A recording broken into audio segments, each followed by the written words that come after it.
സഹോദരി സഹോദരന്മാരെ, പ്രിയപ്പെട്ട സഖാക്കളെ, പോരാട്ടം എന്നുകൂടി പര്യായമുണ്ട് കഴിഞ്ഞ 8 പതിറ്റാണ്ടിൻ്റെ കേരള ചരിത്രത്തിൽ VS എന്ന രണ്ടക്ഷരത്തിന്.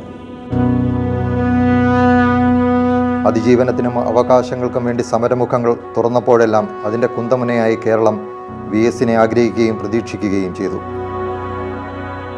വിദൂരത്താണെങ്കിലും തങ്ങൾക്ക് വേണ്ടി ശബ്ദമുയർത്താൻ ഒരാളുണ്ടെന്ന ആത്മവിശ്വാസം സമര പോരാട്ടങ്ങൾക്ക് അദൃശ്യമായ കരുത്തായി. എല്ലാ മാർഗങ്ങളും അടഞ്ഞെന്ന് തോന്നുമ്പോൾ നമുക്ക് VSനെ ഒന്ന് പോയി കണ്ട് കാര്യം പറഞ്ഞാലോ എന്ന ചിന്തയിൽ പലരും ആശ്വസിച്ചു. മണ്ണിനും മനുഷ്യനുമെതിരെ ചൂഷണത്തിൻ്റെ നഖമുനകൾ ഉയർന്നപ്പോഴെല്ലാം വജ്രമൂർച്ചയുള്ള പ്രതിരോധവുമായി VS എത്തി. കയ്യേറ്റങ്ങളെ വെട്ടിനിരുത്തിയും അവകാശബോധത്തിൻ്റെ കൊടികൾ നാട്ടിയും സമരങ്ങൾ നയിച്ചപ്പോൾ തനിക്കെതിരെ ഉയർന്ന വികസന വിരോധി എന്ന പരിഹാസത്തെ അദ്ദേഹം പുച്ഛിച്ചു തള്ളി. 1940-ൽ 17-ാം വയസ്സിലാണ് വേലിക്കകത്ത് ശങ്കരൻ അച്യുതാനന്ദൻ എന്ന VS കമ്മ്യൂണിസ്റ്റ് പാർട്ടിയിൽ അംഗമായത്. ആസ്പിൻവാൾ കയർ ഫാക്ടറിയിലെ ജോലിക്കിടെ തൊഴിലാളി ജീവിതത്തിൻ്റെ യാതനകൾ നേരിട്ടറിഞ്ഞു. കൂലിക്കുറവിനും ചൂഷണത്തിനുമെതിരെ അവിടെ തൊഴിലാളികളെ സംഘടിപ്പിച്ചു. സമരദീർഘമായ ഒരു ജീവിത പോരാട്ടത്തിൻ്റെ തുടക്കം. രാത്രിയേറെ നീളുന്ന പാർട്ടി ക്ലാസുകളിൽ കണ്ണുകളിലും ചോദ്യത്തിലും തീപ്പൊരിയുള്ള യുവസഖാവിനെ ആദ്യം ശ്രദ്ധിച്ചത് സഖാക്കളുടെ സഖാവ് P. കൃഷ്ണപിള്ളയായിരുന്നു. കുട്ടനാട്ടിലെ കർഷക തൊഴിലാളികളെ സംഘടിപ്പിക്കാൻ VSനെ നിയോഗിച്ചതും കൃഷ്ണപിള്ള തന്നെ. കേരളത്തിൽ ആദ്യമായി കർഷക തൊഴിലാളികൾ സംഘടിപ്പിക്കപ്പെട്ടത് അന്നാണ്. കേരളത്തിൻ്റെ സമര ചരിത്രത്തിലെ ചോരയുടെ ചൂടും ചുവപ്പുമുള്ള അധ്യായമായ പുന്നപ്ര വയലാർ മുതൽ പിന്നെ ഇങ്ങോട്ട് എത്രയെത്ര സമരങ്ങൾ. വയലുകൾ നികത്തിവെച്ച റബ്ബറും തെങ്ങും വാഴയും വെട്ടിനിരത്തി അവിടെ കൊടികുത്തിയപ്പോൾ VSന് അനുകൂലികളും അതിലേറെ എതിരാളികളും ഉണ്ടായി. ചോലവനമായ മതികെട്ടാനിൽ കയ്യേറ്റമുണ്ടായെന്ന ആരോപണമുയർന്നപ്പോൾ അന്ന് പ്രതിപക്ഷ നേതാവായിരുന്ന VS മല കയറിയെത്തി. വാഗമണ്ണിലും പൂയംകുട്ടിയിലും ഭൂമി കയ്യേറ്റം വാർത്തയായതിന് പിന്നിലും VS ആയിരുന്നു.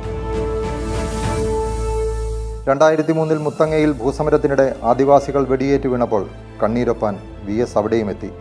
സൈലന്റ് വാലിയിലും കക്കിയിലും നടന്ന വനംകൊള്ളയും കമ്പക്കല്ലിലെ കഞ്ചാവ് കൃഷിയും മറയൂരിലെ ചന്ദനക്കൊള്ളയും VS വിഷയമാക്കി.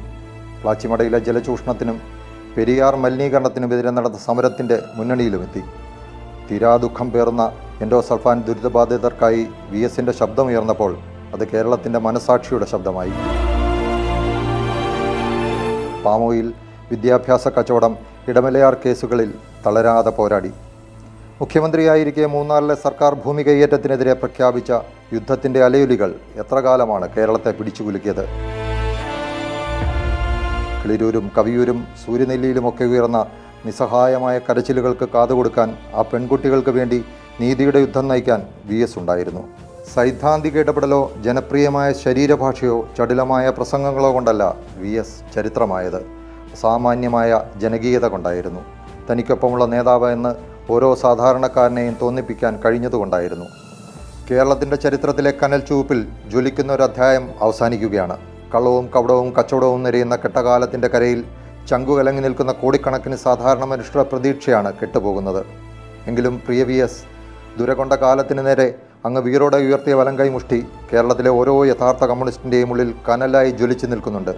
ആ ഇൻകുലാബും അതുള്ളിടത്തോളം അങ്ങ് തുടങ്ങിവെച്ച പോരാട്ടങ്ങൾ അവസാനിക്കുന്നില്ല. ലാൽ സലാം സഖാവേ, ലാൽ സലാം.